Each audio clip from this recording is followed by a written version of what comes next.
Interestingly, and this may be a warning for Australia, New Zealand's initial lockdown has been declared unlawful by the New Zealand High Court. It's a landmark decision. The High Court ruled yesterday that the government unlawfully used the threat of police action to keep people at home during the first 9 days of the Stage 4 lockdown. And the threat was not supported by law until an official order was made under the Health Act. I'm telling you something, I'll be looking at this next week. There may be similar legal action afoot in Victoria. And just on Victoria, we're looking more like North Korea every day. We learned that a week before Easter, that long weekend, Victorian authorities asked the Defence Force, do you mind, for aerial support, military spy planes to identify illegal public gatherings so that the police could be sent to dish out fines. The Defence Force sensibly rejected the request. Daniel Andrews, he said yesterday he knew nothing about it.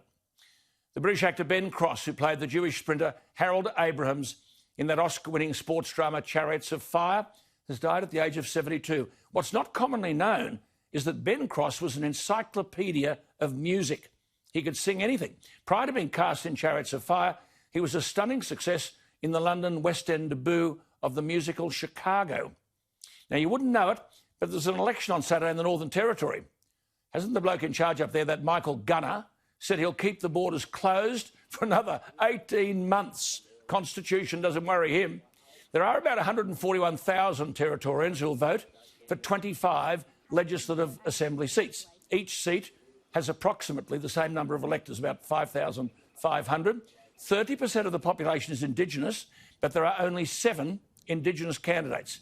The CLP has 2 and the ruling Labor Party 5. Now, a seat to watch is the seat of Mulka, M-U-L-K-A.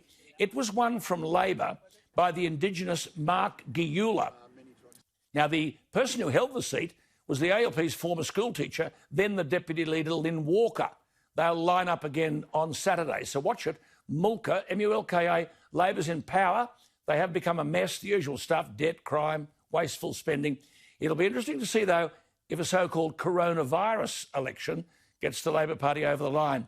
Trouble for the Labor Party in Canberra too.